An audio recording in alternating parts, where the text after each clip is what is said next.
la autoría de Romanos, la fecha y el lugar, los destinatarios, el propósito de la carta, la estructura de la carta. ¿Ya? Todo eso está aquí en el material. Yo les hago un trabajo sobre eso, porque es bueno revisar todo este asunto. Ustedes saben que nosotros no tenemos problemas con la autoría. Todos los que estamos aquí aceptamos la autoría de Pablo, ¿cierto? Ahora, la Biblia, el texto bíblico tiene las evidencias de que Pablo es el autor de la carta. Y las evidencias externas, que son las extrabíblicas, todos los padres de la iglesia, bueno, la mayoría de los padres de la iglesia, como Hipólito, como Ambrosio, como el mismo que nombré ahora, Agustín, toda esta gente reconocen que Pablo es el autor de la carta. Inclusive el canon más antiguo, que es el Muratori, aparece la carta de Pablo como de la carta de Romanos, y Pablo como autor. Entonces las evidencias son abrumadoras. La fecha y el lugar, si uno hace una revisión de hecho, uno se da cuenta que la carta fue escrita más o menos entre el año 57 y 58. Aquí está, yo les explico eso bien. Está la carta escrita. Sobre los destinatarios, pues la iglesia de Roma, cómo estaba compuesta, que estaba compuesta por un grupo mixto, habían gentiles y judíos, ¿no? Que formaban. Sobre la fundación de la iglesia de Roma, ahí dice, ¿no? La iglesia en Roma. Hay algo importante que ustedes deben también saber. La iglesia de Roma, quienes dijeron en el pasado, Eusebio e Hipólito, le acreditaron la iglesia de Roma a Pedro, pero no es verdad. Los estudios serios de la historia muestran que no fue el apóstol Pedro. Quienes fundaron la iglesia de Roma fueron los cristianos que se esparcieron por todo el mundo. Inclusive ningún apóstol tuvo una incidencia directa en la fundación de la iglesia de Roma. No hay registro de eso, pero sí deja ver que la iglesia de Roma la fundaron los hermanos que quizás estuvieron en el Pentecostés. Fíjese que si usted lee en Hechos capítulo 2, versículo 10, dice que había gente de ¿dónde? De Roma. Y había gente de todos esos lugares. Entonces, los autores bíblicos dicen que más que todos fueron hermanos que estuvieron en el Pentecostés. Ahí está todo, yo les explico todo allí. La composición de la iglesia por judíos y gentiles. Sí les quiero leer un poquito sobre esto para que ustedes más o menos entiendan un poquito la problemática, ¿no? Porque Pablo está escribiendo también la carta. Dice, sin duda la iglesia en Roma estaba compuesta por cristianos judíos y gentiles. Esta composición mixta la deja ver Pablo cuando en la carta algunas veces se dirige directamente a los cristianos judíos, ahí están las citas, y otras veces lo hace a los cristianos gentiles. Es muy difícil establecer cuál de los dos grupos, judíos o gentiles, era mayoritario en la iglesia. Algunos estudiosos sugieren que la salida de los judíos cuando el emperador Claudio expulsó a los judíos de Roma, ¿se acuerdan? Eso está en Hechos, lo pueden leer, Hechos capítulo 18, versículo 2. Vamos a leerlo para que se den cuenta. Claudio expulsó a los judíos.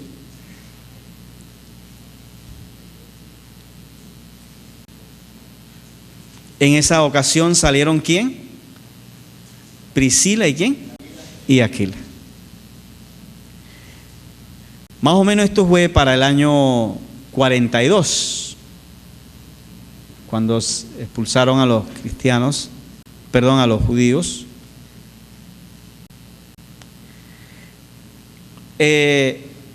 Algunos estudiosos dicen que cuando expulsaron a los a los judíos de Roma, entonces eso pudo fortalecer la presencia o la incidencia de los gentiles en la iglesia de Roma, porque de pronto los romanos, los judíos habían sido. Pero es bueno recordar también que no todos los judíos salieron, ya que ellos constituían una fuerza social sensible para Roma en esos tiempos. Los judíos en Roma eran un grupo importante. Ellos residían en un barrio que se llamaba el Traveste y habían conformado toda una unidad sólida, que inclusive el imperio les había aceptado como una cultura legal y también habían legalizado su culto. Inclusive cuando ustedes lean Hechos capítulo 8, para que se vea el último capítulo, ustedes se dan cuenta que en Roma, Pablo, con los primeros que se entrevista, versículo 17 al 31, capítulo 28, son con los jefes de estas comunidades, cuando él llega a Roma, porque ellos eran muy incidentes. Estos no son la iglesia, lo que está en el capítulo 28, 17 al 31. Estos no son la iglesia. Estos son los judíos que conforman esa unidad fuerte en Roma, porque ellos eran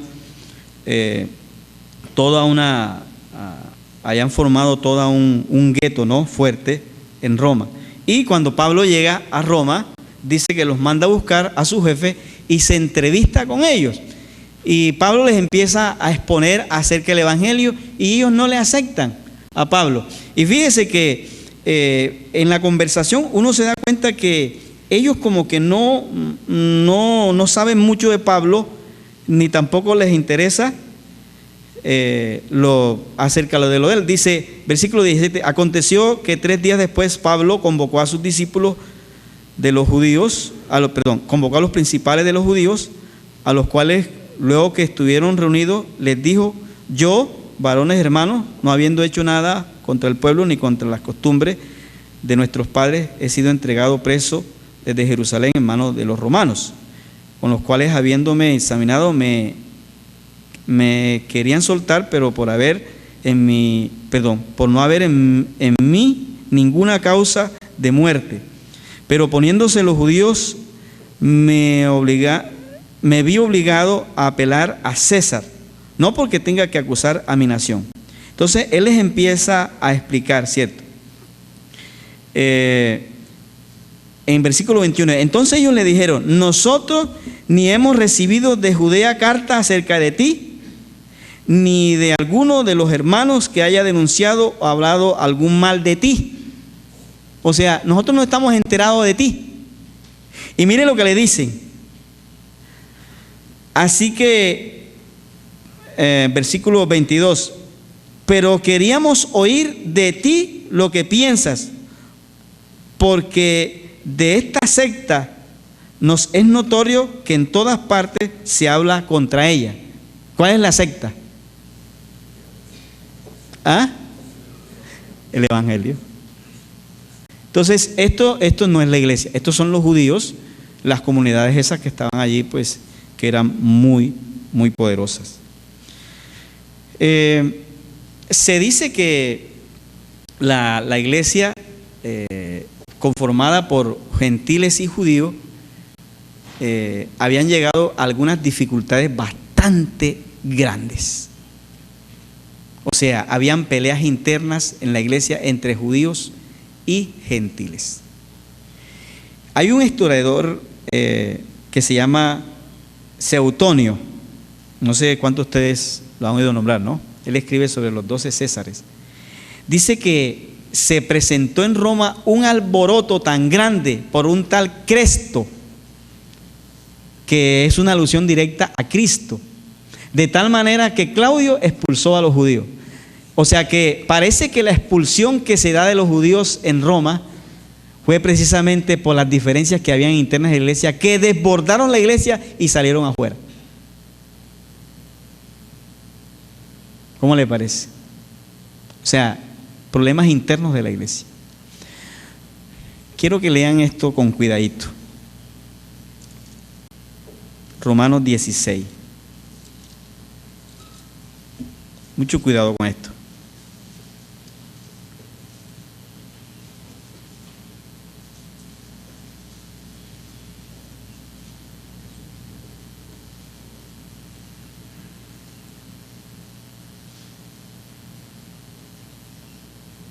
en el versículo, cuando Pablo está dando los saludos, en el capítulo 16, del versículo 1 hasta el 15, miren lo que hay en esos saludos.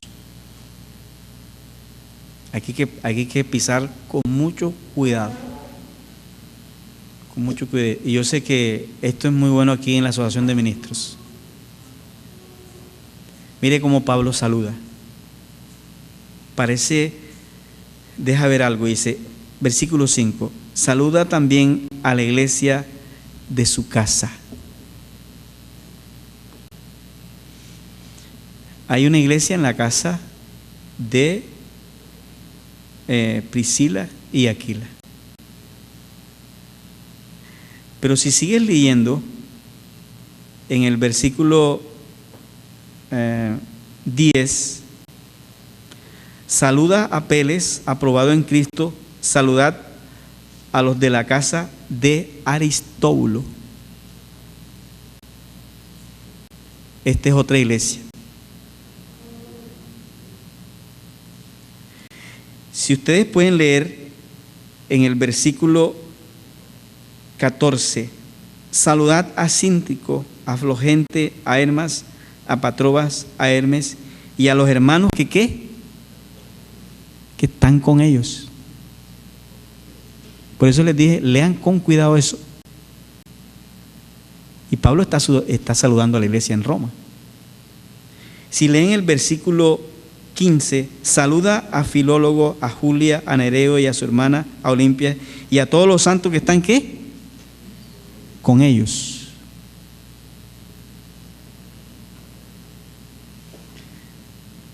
Yo pongo una nota aquí. No tenemos certeza de que Pablo esté saludando a una iglesia diversa en Roma o tal vez a grupos que se habían formado por las protuberantes diferencias entre judíos y gentiles.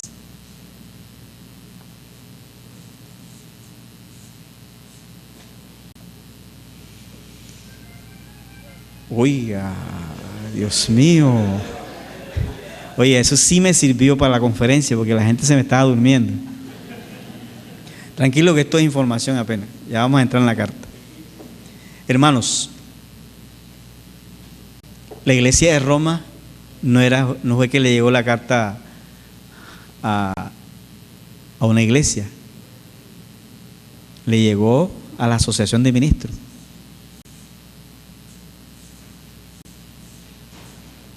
Habían grupos. Las iglesias estaban en casas. Y Pablo está saludando a todos. Aunque tenían diferencias, los está saludando a todos. Ok, dejemos ahí. Bueno, vamos a lo que vamos.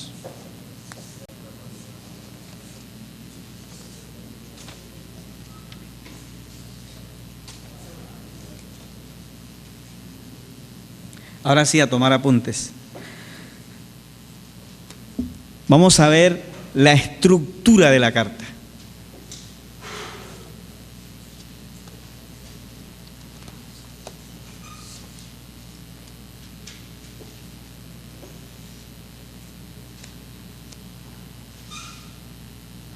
Ya les voy a dar un recreo, pero antes déjenme calentarles para lo que viene.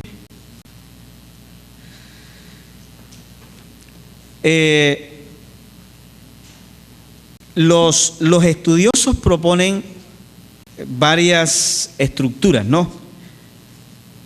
Pero nosotros vamos a seguir la más sencilla y la que propone el mismo apóstol Pablo. ¿De acuerdo? Para no entrar en... Vamos a seguir la estructura que propone el apóstol Pablo. Si ustedes son buenos observadores, ustedes van a darse cuenta que Pablo siempre tiene un estilo. Y es que Pablo en todas sus cartas, en la mayoría de sus cartas, yo sé que no lo hacen todas, pero en la mayoría de sus cartas hace lo siguiente. Primero, habla de todo el asunto doctrinal en los primeros capítulos, la primera parte. Siempre va a hablar de la parte doctrinal.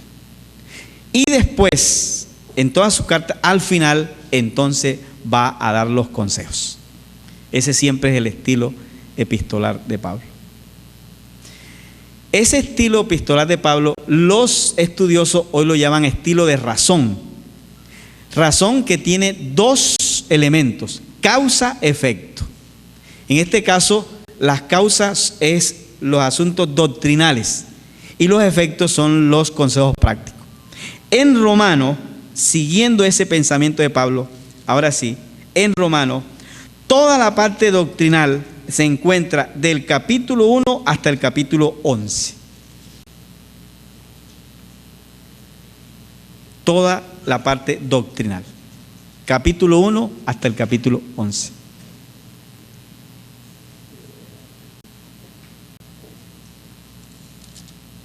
Luego del capítulo 12 hasta el 16, que es la segunda sección, están los consejos prácticos. Entonces nosotros vamos a seguir esas dos grandes secciones. Entonces vamos a dividir la primera sección. En la primera sección, que va del capítulo 1 al 11, vamos a ver tres temas que son principales allí. Primero, del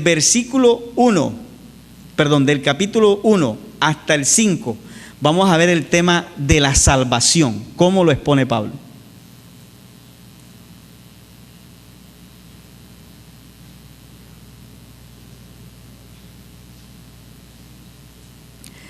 Del capítulo 6 al capítulo 8 vamos a ver el tema de la santificación, cómo lo expone Pablo. El capítulo 9 hasta el 11, Pablo va a hacer una referencia a Israel. ¿Quién falló? ¿Dios o Israel? Eso es lo que se va a ver en esos tres capítulos. Entonces podríamos decir así, del capítulo 1 hasta el 5, el Evangelio y la salvación. Del capítulo 6 hasta el 8, el Evangelio y la santificación. Y del capítulo 9 hasta el 11, vamos a ver entonces el Evangelio e Israel.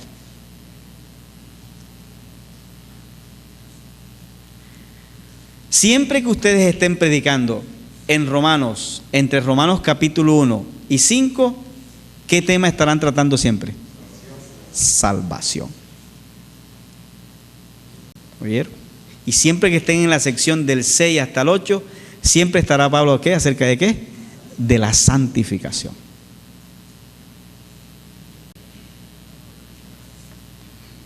Y cuando estén en los capítulos 9, 10 y 11, Pablo estará hablando de Israel.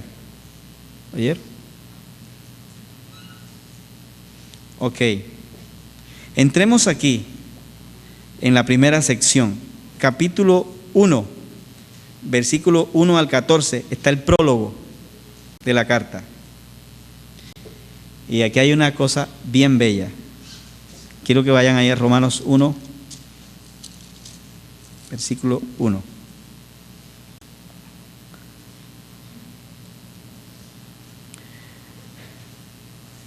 Tome nota de estas cosas que le voy a decir.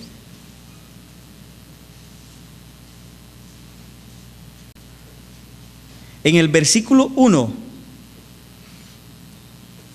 Pablo presenta a Dios como autor del Evangelio.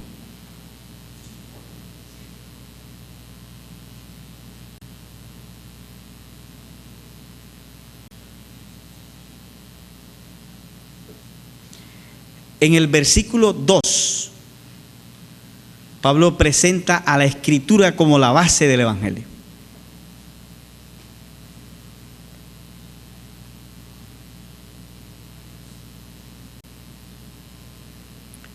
En el versículo 3 y 4, Pablo presenta a Jesucristo como el tema central del Evangelio.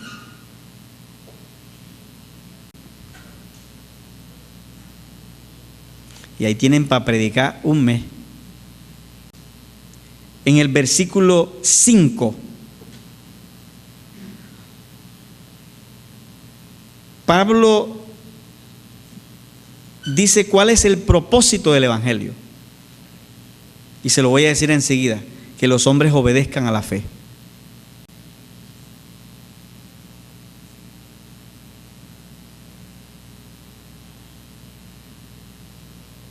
Y ahí mismo en el versículo 5, Pablo dice que el alcance del Evangelio es universal.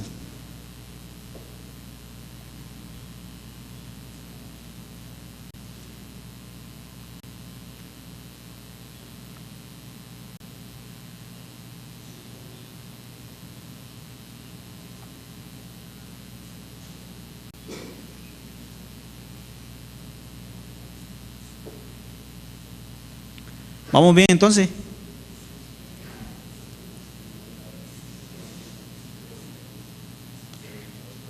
Del versículo 13 al 14 ya son los saludos de Pablo y su deseo de visitarlo. Versículo 16 al 17, esa es la gran tesis de la epístola, ¿oyeron? La gran tesis de la epístola, la tesis. O sea, lo que Pablo va a exponer en toda la epístola son esos dos versículos. La gran tesis. Y se las voy a leer. Porque no me avergüenzo del Evangelio, porque es poder de Dios, para salvación a todo el que cree, al judío primeramente y también al griego. Porque en el Evangelio la justicia de Dios se revela por fe y para fe, como está escrito: mas el justo por la fe que vivirá. Bueno, vamos a mirar ahorita dos textos que son la tesis, y es donde quedamos: porque no me avergüenzo del Evangelio, porque es poder de Dios. La palabra poder en el griego es dunamis o dinamis, porque es la upsilon. Se puede decir, si usted es gringo la lee con U, y si es latino la lee como I. A mí me gusta leerla como los gringos, dunamis. Y no tiene nada que ver en este contexto con fuerza. No tiene nada que ver con despliegue de una fuerza impersonal ni nada de eso. El poder que Pablo plantea no tiene que ver con fuerza superior, sino con la suficiencia que tiene el Evangelio en Cristo para salvar al pecador. El pecador que no puede llenar el canon de la justicia divina para estar en paz con Dios.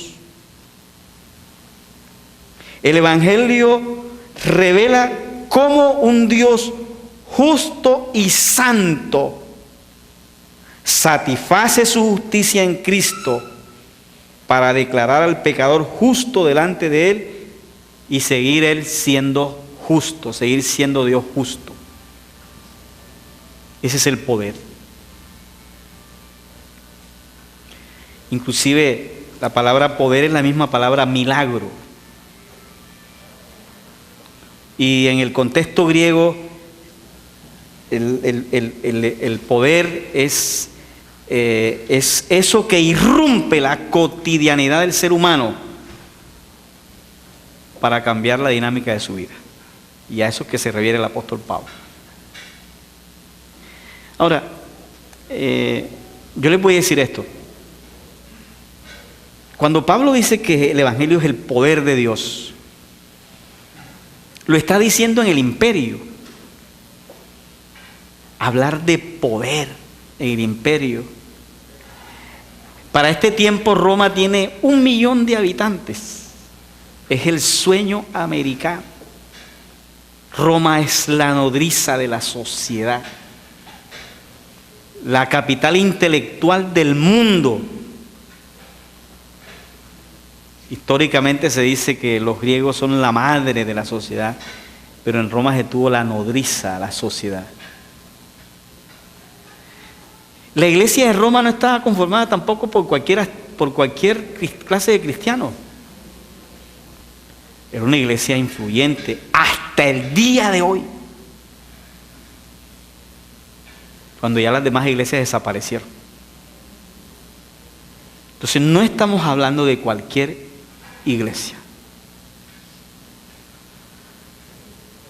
Y cuando Pablo dice que este es el poder de Dios, todavía la comunidad evangélica son pequeños grupos en las casas. Oye, y decir que ese es el poder de Dios, aquí sí voy a hablar un poquito. ¿Ustedes alguna vez han oído hablar de la teología del escándalo? ¿Qué es eso? ¿Cómo Pablo va a decir que el evangelio es poder de Dios? Si es la comunidad del nazareno que murió en una cruz y que nunca salió de su país, es una secta. A decir que esa comunidad es el poder de Dios en el imperio, que sí tiene el poder, que César conquista con su espada y el Senado romano administra. Una sociedad organizada. Pablo dice, este es el poder. Es una locura decir que una cantidad de gente rara en unas casas reunidos es el poder. ¿A qué se le llama teología del escándalo? Mire para acá. Tenemos a Egipto, el sueño americano de su tiempo. Egipto es lo mejor cuando salieron los israelitas. Es la capital del mundo, al lado del Nilo, todo un imperio. ¿Quiénes son los judíos? Una cantidad de mojosos.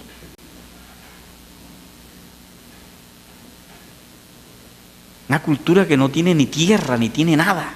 Son unos nómadas. Por eso la palabra avirus. De ahí viene la palabra hebreos. Avirus. Los avirus eran los que salían a vivir al desierto.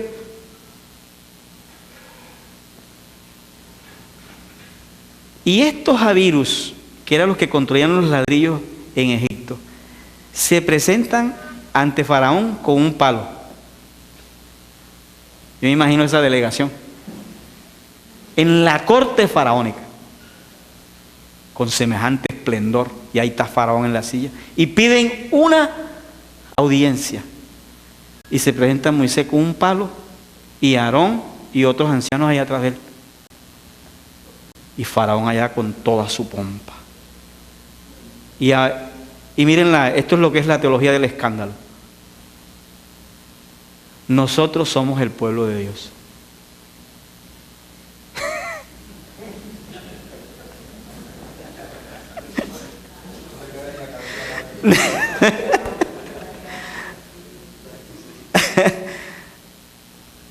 Eso escandaliza.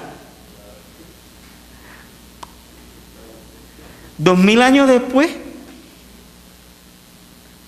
en Nazaret se levanta un hombre. Nazaret, para el tiempo de Cristo, es lo peor.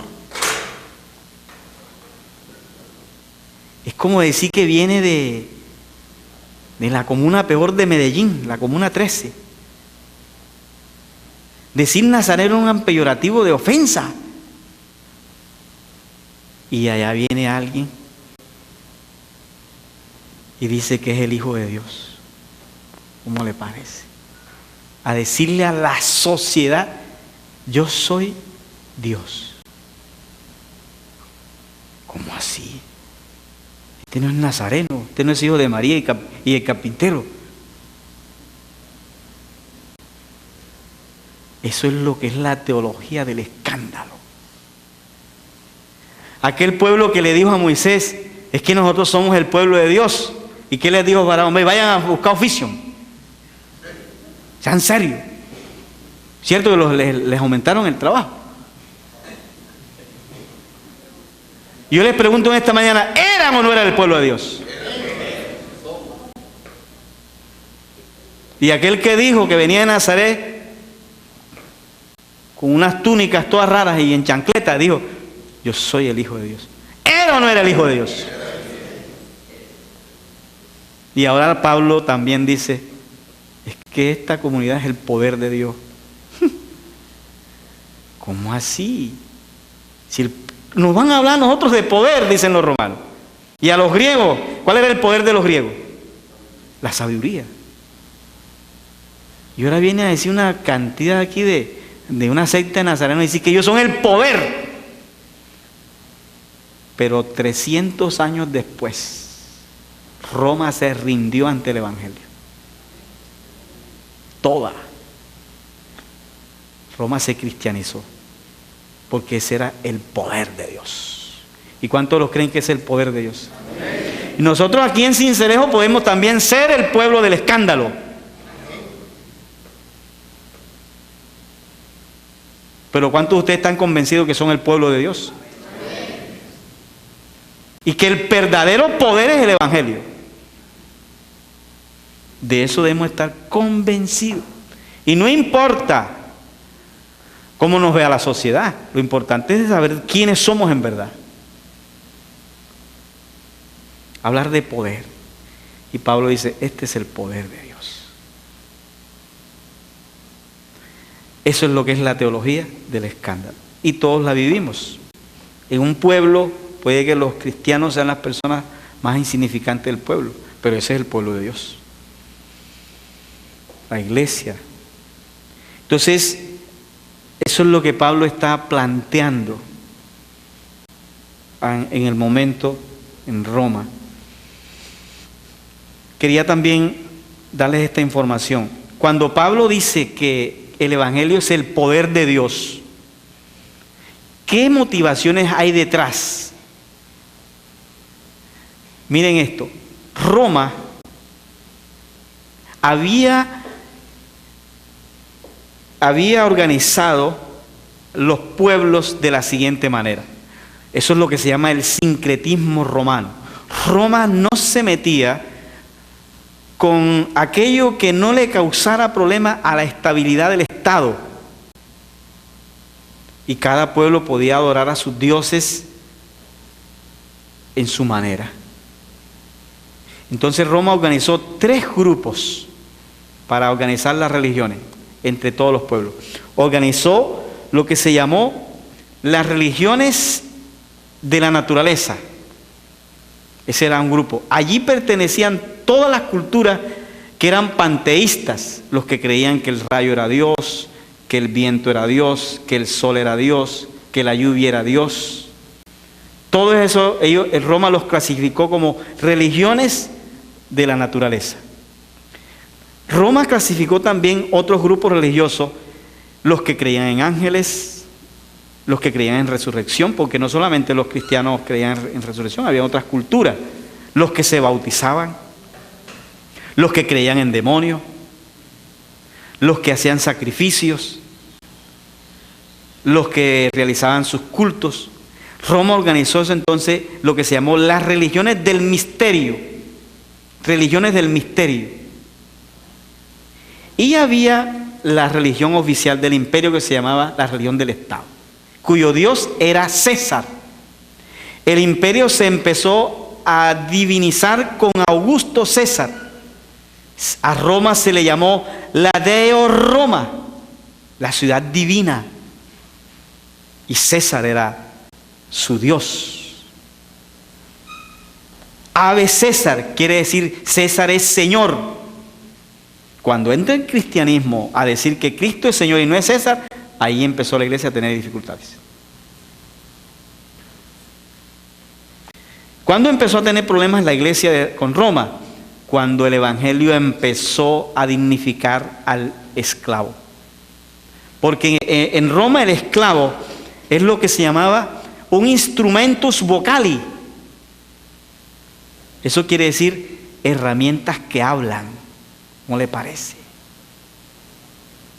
Así consideraba Roma al esclavo. Instrumentus vocali. Una herramienta que habla. O sea, el esclavo no tenía ni alma ni espíritu para Roma. Y cuando entra el Evangelio, le dice el esclavo, no, usted es hijo de Dios. Y usted sí tiene alma y espíritu. Y eso empieza a chocar con el imperio. Y ya para los años 60 empezó la persecución con Nerón. Entonces, aquí sí se empieza a ver ya la confrontación de un poder con el otro. Y Roma quiso desaparecer el Evangelio. Pero entre más cristianos mataban, más aparecía. ¿Sabe que la iglesia le ha ido bien cuando la persiguen? El problema de la iglesia es cuando la sociedad la empieza a apreciar. Yo por ahí coloqué un día un pensamiento que decía, querido pastor o colega, cuando el mundo esté aplaudiendo tu iglesia, tienes que revisar qué está pasando.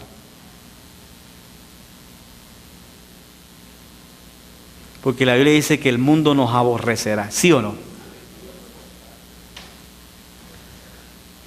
Cuando el mundo nos empiece a amar, hay que revisar qué está pasando.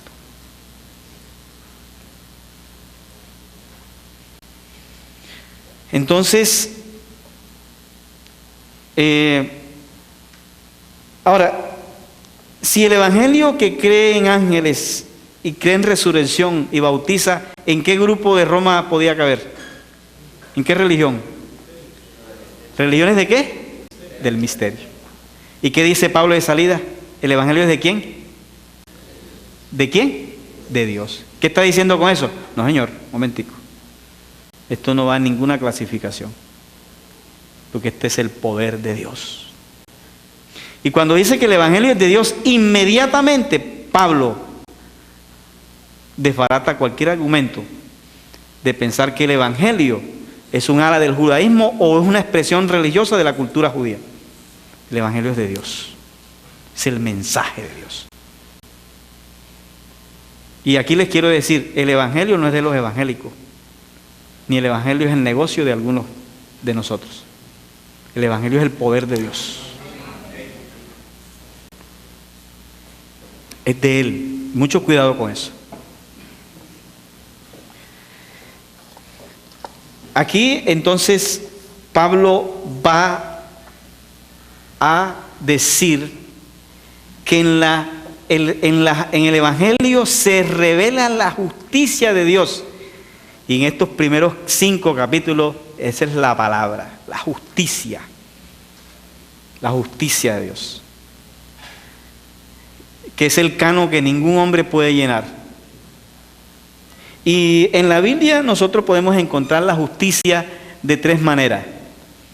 Como justicia absoluta se refiere a Dios como atributo.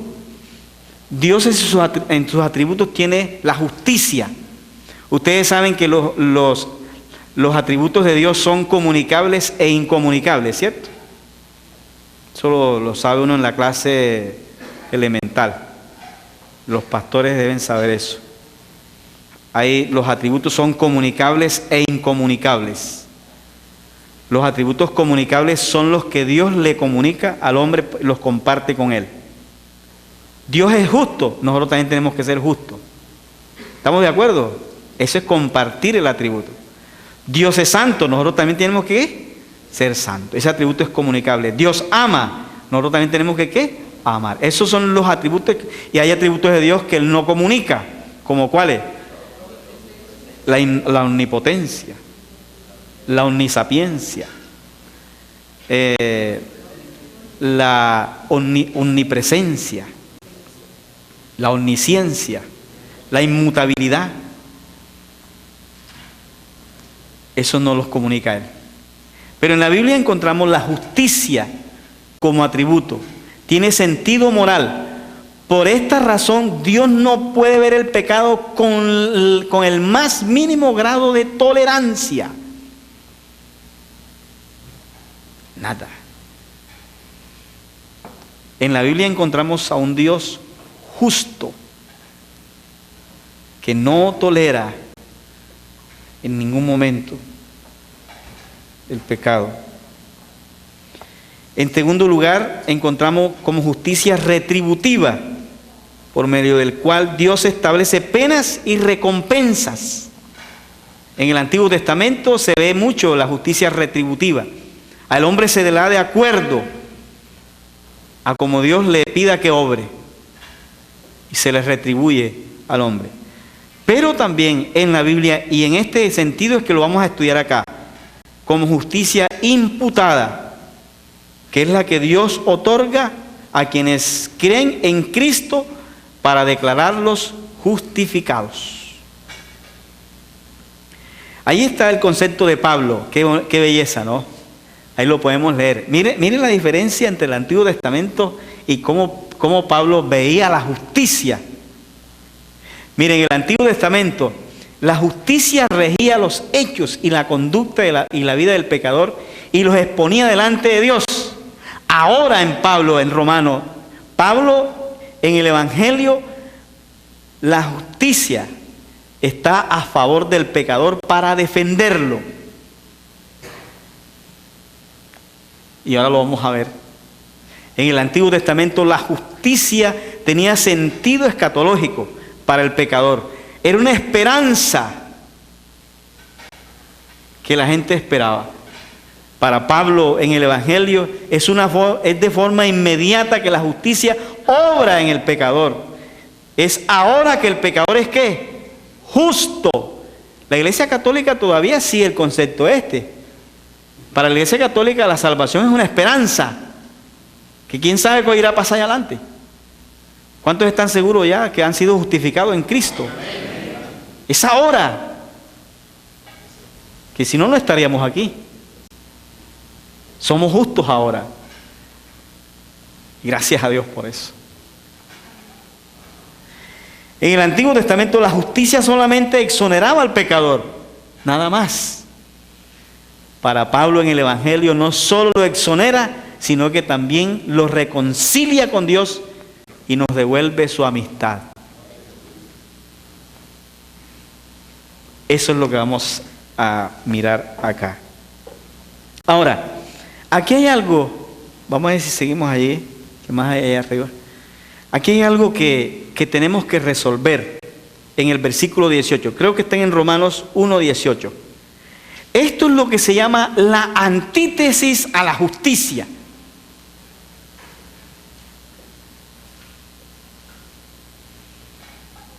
Es la ira de Dios. La ira de Dios. ¿Tenemos ahí? Ah, no. Dejémosla ya entonces. La ira de Dios. Observen lo siguiente. Porque la ira de Dios se revela desde el cielo contra toda impiedad e injusticia de los hombres que detienen con injusticia la verdad de Dios. Dice que la ira de Dios se revela por dos cosas. Ahí están: impiedad e injusticia. Yo quiero que anoten esto. Impiedad es asevía, con B grande. Asevía. Y eso traduce irreverencia para con Dios. Por esa causa Dios va a derramar su ira. Y luego dice, injusticia es adiquía. Adiquía con K. Adiquía. Y esa palabra traduce el despreciar a su prójimo, menospreciar al prójimo. Son las dos cosas por las cuales Dios hace justicia en el pecador: por ser irreverente ante Dios y por no amar a su prójimo. ¿Cuántos de ustedes conocen los 10 mandamientos? Me imagino que todos. ¿Sí se han puesto a observarlos? Se han puesto que son 10, ¿no se han dado cuenta que son 5 y 5? Que los primeros 5 están referidos a Dios y que los últimos 5 están referidos al prójimo.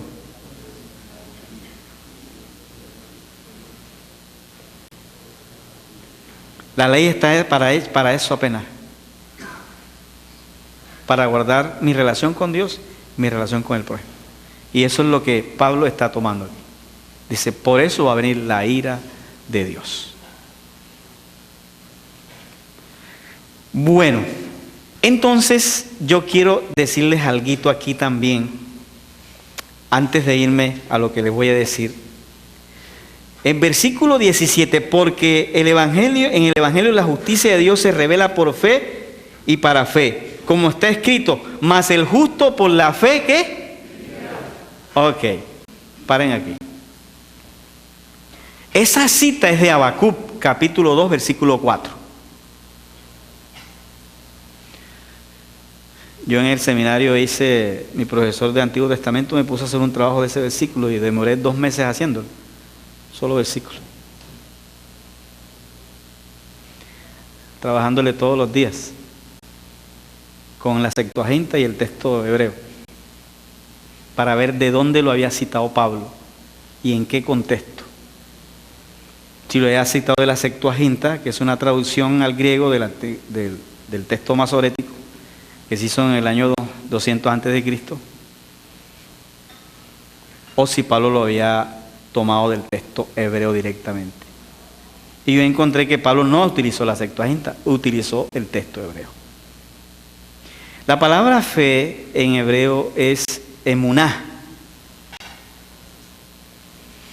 Y el hebreo tiene 8 estructuras para uno saber cómo se utilizan las palabras. Y hay unos términos, hay unos sufijos que en el hebreo te enseñan hacia dónde está conduciendo el pensamiento que el autor bíblico está diciendo. Hay una parte que se llama, unos sufijos que se llaman genitivos. Los genitivos hablan de propiedad. Y se utilizan los términos to, ta, ti en el hebreo. Y cuando uno lee el hebreo, en Habacuc encuentra evenutá. O sea que está el término evenú está terminado en ta. Eso quiere decir que eso es un genitivo, que pertenece, que es de pertenencia. Entonces, ¿cómo traduce el texto hebreo? Que esto que el justo por la fe vivirá. Traduce de la siguiente manera: mas el justo por mi fidelidad vivirá.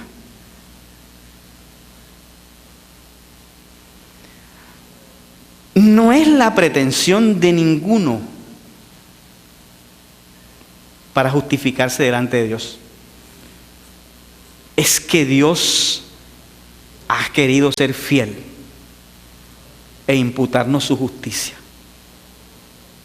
En el contexto de Habacuc está en ese sentido. Y Pablo lo trae. O sea, el justo por la fe vivirá. No quiere decir que es que el justo va a decir yo creo. No, lo que traduce el texto es lo que Dios está diciendo: ustedes, porque yo soy fieles, vivirán. ¿Cuántos dicen amén? Yo pensé que iban a decir amén. Eso es lo que traduce el texto y yo me emociono con eso porque no depende de mí. Si la iglesia dependiera de la fe de nosotros, se hubiera acabado hace rato. Porque nosotros un día amanecemos siendo Superman y otro día amanecemos siendo un mero man. ¿Sí o no? O no sé si me pasa a mí solo. Oye, soy el peor, ¿no? Pero gracias a Dios por su fidelidad, que no nos abandona. ¿Cierto que así es? ¿Qué tal cuando estaban los discípulos en la barca Y él reprende las olas y el mar. Imagínense, se para en la barca y la barca que se bandoleaba para ahí y para acá, y se levanta él y dice: mar, y tú viento. Y el viento y el mar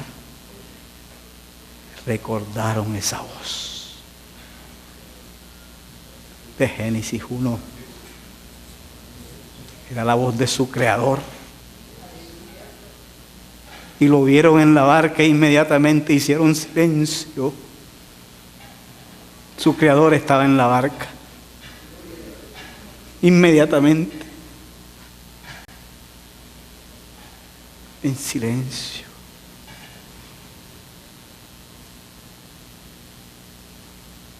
Y se acercó a sus discípulos, tanto mojados y temblando, y les dijo: ¿dónde está vuestra fe? Y ellos no le contestaron nada. ¿Dónde está vuestra fe? No tenían. Yo les digo una cosa, por eso los dejó. No. Él hubiera podido decir: bueno, ustedes no tienen fe, hasta luego, yo me salgo de aquí. Yo puedo caminar en el mar. No. Pero después que salió de la barca, una mujer lo tocó, porque dijo: si yo lo toco, yo sé que seré sana. ¿Cierto? Después que se bajó de la barca. Ahí hay cuatro milagros que son una saga. Y fue sanada. ¿Saben por qué? Porque Dios honra la fe de los que tienen fe. ¿Cuántos lo creen? Pero tampoco abandona a los que no la tienen.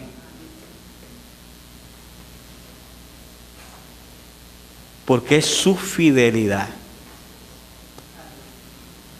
que nos ha garantizado que estemos en este transitar. Cuando vayan a predicar este texto, por favor recuerden eso. Yo le hice un trabajo de 2 meses. ¿Sabe cuánto saqué? Saqué 4.20. Con un profesor que solamente saca 4. Pero sobre todo no fue la nota, sino lo que yo aprendí. A ver cómo mi Dios es fiel. A pesar de que yo sea ¿qué? Infiel. Y en este contexto es que lo vamos a mirar. Ahora sí, va a ir conmigo y usted va a analizar lo siguiente. Ponga como título allí: la justificación por la fe es el corazón del Evangelio.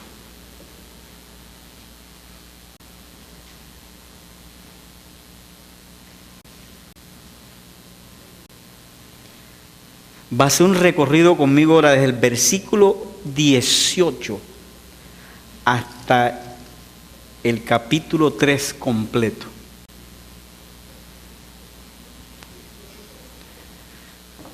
Miren esto. Tranquilo, yo les explico ahora. El corazón del Evangelio es la justificación por la fe. Pero la base de la justificación es la condenación de todos los hombres. Coloque allí. La base de la justificación es la condenación de todos los hombres. Vamos a mirarlo. Pablo no escribía teología sistemática, pero este hombre era un maestrazo.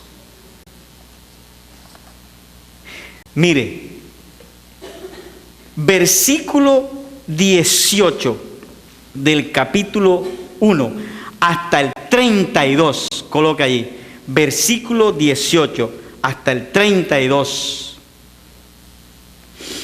Pablo dice que todos los inmorales están bajo la ira de Dios. Los inmorales.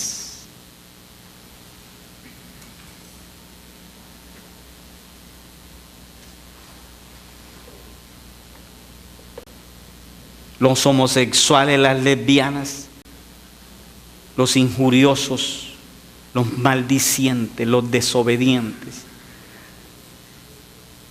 los homicidas.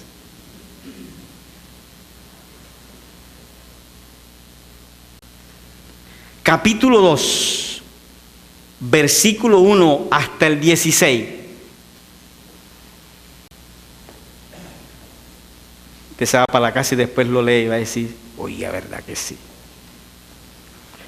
Pablo ahora dice que todos los moralistas también están bajo el juicio de la ira de Dios. Los moralistas.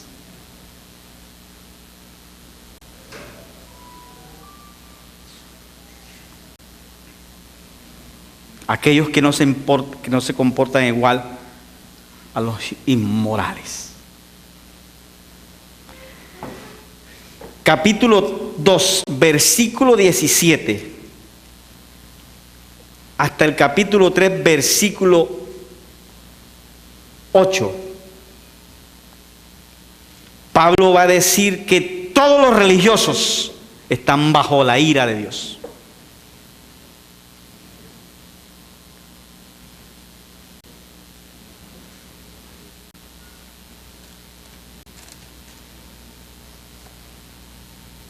Que nadie puede llenar el canon, por muy sublime que sea una actividad religiosa.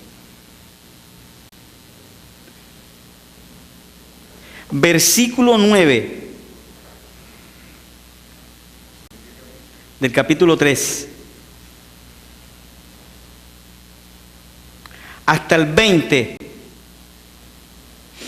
Pablo utiliza 10 citas del Antiguo Testamento para afirmar su argumento que todos están bajo la ira de Dios.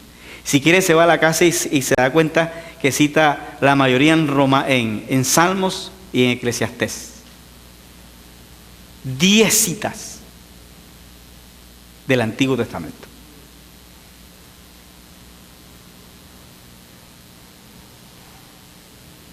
Para hacer culpable a toda la raza humana.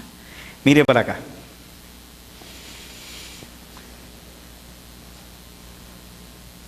Pablo puede estar pensando que los inmorales son los romanos, que eran gente desordenada. Y puede estar pensando que los griegos son los moralistas. Claro, estaban los estoicos, los epicúreos, que buscaban la alta ética. Inclusive por la intervención de los epicúreos, Roma mejoró mucho las condiciones